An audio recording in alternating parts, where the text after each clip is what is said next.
Assalamualaikum warahmatullahi wabarakatuh. Perkenalkan, nama saya Aura Syifa Fatira Bani Aljufri, mahasiswi semester 6A jurusan Biologi Fakultas Sains dan Teknologi UIN Sunan Gunung Jati Bandung. Nah, di sini saya akan menjelaskan secara singkat hasil resum dari jurnal untuk memenuhi tugas mata kuliah limnologi. Judulnya yaitu Hubungan Kelimpahan Spesies Larva Ikan dengan Parameter Kualitas Perairan di Danau Ranau, Sumatera Selatan, Jurnal Matematika Sains dan Teknologi, volume 20, nomor 1, halaman 68-82, tahun 2019. Penulisnya, Tuah N.M. Wulandari, Eti Riani, Agnes P. Sudarmo, Budiha Iskandar, dan Nur Hasanah. Selanjutnya latar belakang. Larva ikan merupakan bagian dari suatu ekosistem perairan, yang kelangsungan hidup dan kelimpahan habitatnya ditentukan oleh kualitas lingkungan perairan. Jadi dengan kata lain, tentunya untuk mendukung kelangsungan hidup dan kelimpahan habitat dari larva ikan dibutuhkan kualitas lingkungan perairan yang baik. Pengetahuan mengenai larva ikan sangat penting karena keterkaitan dengan berbagai segi aplikasi, yaitu untuk menduga atau meramalkan musim bibit, mengefisiensikan pengumpulan bibit, mendukung kemajuan di bidang budidaya, mengetahui tempat asal larva ikan yang bernilai ekonomis dan tempat larva ikan mencari makan, serta untuk upaya konservasi lingkungan. Pengetahuan tentang keterkaitan spesies larva ikan dan kelimpahannya dengan kualitas perairan, khususnya berdasarkan parameter fisika kimia, masih sangat minim.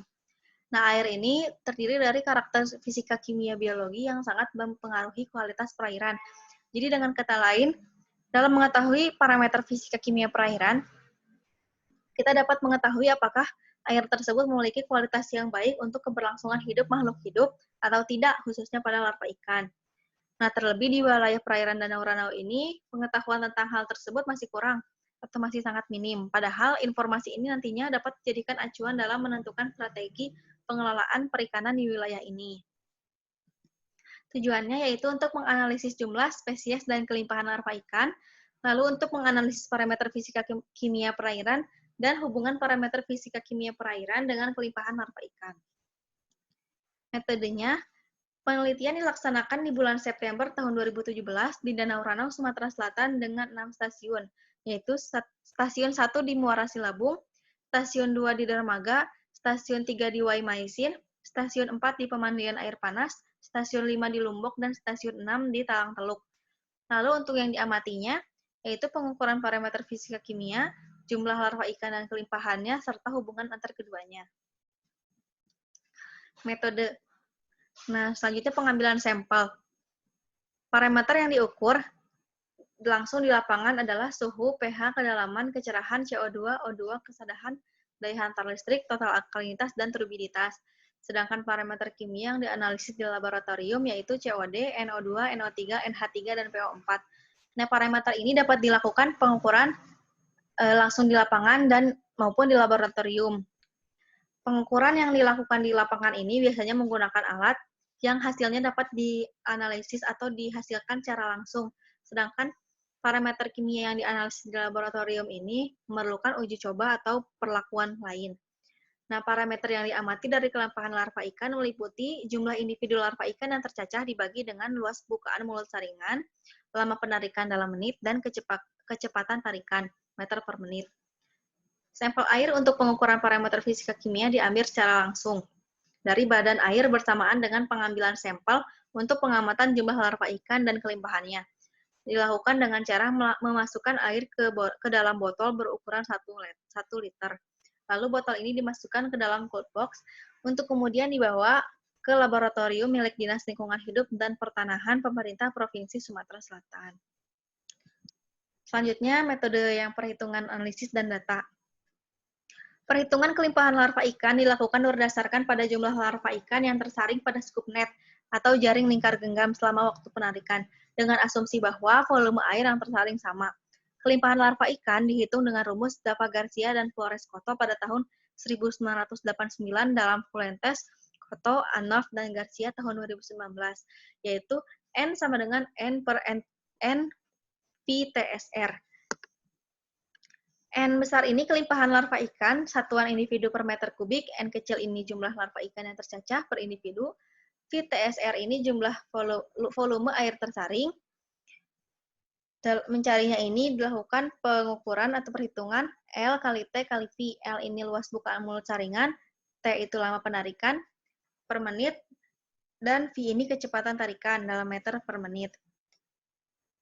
Data dianalisis menggunakan analisis komponen utama atau Principal Component Analysis atau PCA.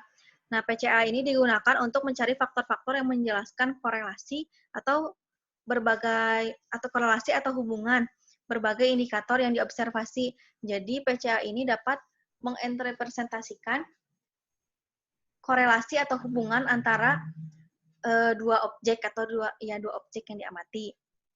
Dalam hal ini, pengamatan mengenai hubungan kelimpahan dan parameter fisika kimia. Nah, selanjutnya, hasil dan pembahasan. Jumlah larva ikan secara keseluruhan ada 42 yang berasal dari 9 spesies. Spesies yang paling dominan adalah Oreochromis niloticus dan Oreochromis mosambis. Sedangkan spesies yang paling langka adalah Dermogenes pusilla, Puntius tetrazona, Mystacoleocus marginatus, dan Trichopsis vittata. Nah, Oreochromis niloticus atau ikan nila dan Oreochromis mosambicus atau ikan mujair merupakan jenis ikan invasif pada perairan ini. Namun, banyak dibudidaya oleh masyarakat sekitar sehingga jumlahnya mendominasi dibandingkan dengan ikan-ikan lain. Ikan nila dan ikan mujair ini memiliki nilai ekonomis yang tinggi dan juga merupakan salah satu ikan yang banyak dikonsumsi sehingga jumlahnya pasti lebih dominan dibandingkan ikan-ikan yang lain. Terdapat dua parameter kimia, yakni amonia di perairan dermaga dan karbon dioksida di perairan Waimaisin, yang nilainya cukup tinggi, yang dikhawatirkan dapat mengganggu kehidupan larva ikan. Nah, kadar amonia ini berasal dari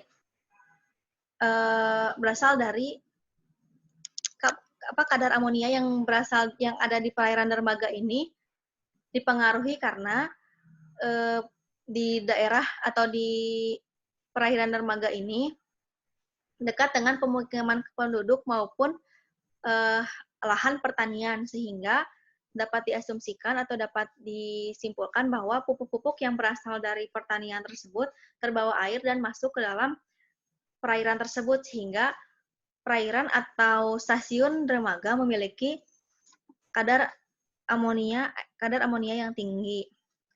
Nah, selain itu di Waimaisin juga memiliki kadar karbon dioksida yang tinggi. Nah, kadar karbon dioksida yang tinggi ini sangat buruk untuk kehidupan atau keberlangsungan hidup makhluk hidup. Karena kadar karbon dioksida ini dapat menghambat pengikatan kadar oksigen yang dilakukan oleh makhluk hidup tersebut, sehingga nilai yang cukup tinggi dikhawatirkan dapat mengganggu kehidupan larva ikan.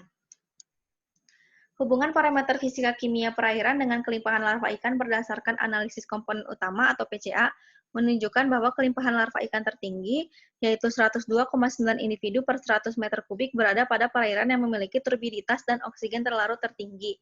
Nah, turbiditas atau kekeruhan ini pada jenis ikan yang ukurannya lebih besar sangat atau akan berdampak buruk karena semakin tingginya kekeruhan akan menghambat proses fotosintesis dari tumbuhan perairan karena intensitas cahaya yang masuk ke dalam perairan akan terhambat oleh kekeruhan dalam air yang disebabkan akibat materi-materi tersuspensi yang jumlahnya cukup besar. Selain itu, pada ikan yang berukuran lebih besar, materi tersuspensi ini bisa masuk ke dalam atau bisa masuk dan menempel di rambut-rambut pada insang sehingga dapat menghambat proses respirasi pada ikan dan menyebabkan ikan yang berukuran lebih besar tersebut mati. Namun pada larva ikan, turbiditas ini memiliki keuntungan tersendiri karena dapat membantu larva ikan ini untuk berlindung atau bertahan diri dari predator. Karena kekeruhan yang tinggi, predator akan sulit untuk mendeteksi larva ikan ini, sehingga jumlah larva ikan di perairan yang memiliki turbiditas tinggi ini lebih banyak. Dan oksigen terlarut yang tinggi juga sangat baik untuk proses metabolisme makhluk hidup, khususnya larva ikan. Lalu, sedangkan kelimpahan larva ikan terendah, yaitu 10,83 individu per 100 meter kubik, berada pada perairan yang memiliki kadar nitrat dan kedalaman tertinggi. Nah, kadar nitrat ini sangat buruk untuk keberlangsungan hidup ikan, apalagi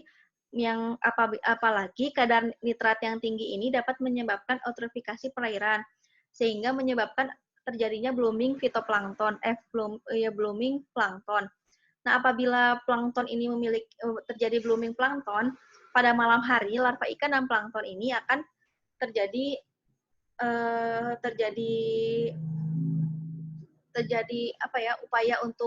upaya persaingan untuk mendapatkan oksigen, sehingga dapat diasumsikan bahwa kadar nitrat yang tinggi yang menyebabkan eutrofikasi dan menyebabkan blooming plankton ini akan menghambat dari proses kelimpahan larva ikan, akan mengakibatkan larva ikan tidak mampu hidup sehingga mati atau berpindah ke perairan lain.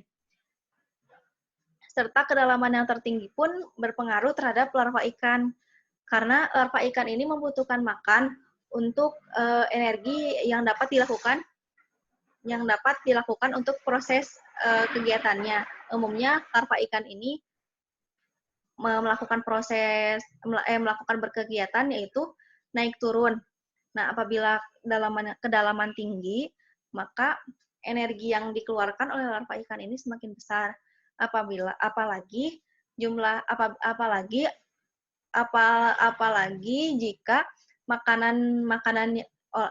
makanan yang dikonsumsi oleh larva ikan ini berada di permukaan air, maka energi yang dikeluarkan oleh larva ikan untuk mencari makan dan proses dalam mencari makannya, jadi tidak sebanding antara proses mencari makan serta makanan yang didapat oleh larva ikan tersebut. Selanjutnya, kelimpahan larva ikan tertinggi sebesar 102,9 individu per 100 meter kubik berada di Lombok. Kelimpahan larva ikan terendah sebesar 10,83 individu per 100 meter kubik berada di Talang Teluk. Parameter fisika kimia di perairan Danau Ranau umumnya sesuai untuk kehidupan larva ikan. Kesimpulannya, kelimpahan larva ikan berkaitan dengan parameter fisika kimia perairan, yaitu pada kelimpahan larva ikan tertinggi terdapat pada perairan dengan turbiditas dan oksigen terlarut yang tinggi, sedangkan kelimpahan larva ikan terendah disebabkan oleh perairan dengan kadar nitrat dan kedalaman yang tinggi. Jadi keterkaitan antara larva ikan, jumlah larva ikan atau kelimpahan larva ikan dan parameter fisika kimia ini penting untuk dilakukan analisis, karena jika dibiarkan pada suatu kondisi perairan, jadi apabila dalam suatu kondisi perairan memiliki kadar contohnya nitrat yang tinggi, apabila dibiarkan, maka keberlangsungan hidup dan produksi dari kelimpahan larva ikan pun akan menurun, sehingga terjadi pengurangan jumlah larva ikan atau kelimpahan larva ikan, yang tentunya akan mengakibatkan jumlah produksi ikan yang sudah besar pun semakin menurun, karena larvanya pun tidak nyaman atau tidak mampu bertahan hidup. Nah, cukup sekian dari saya. Mohon maaf apabila banyak sekali kekurangan. Wassalamualaikum warahmatullahi wabarakatuh.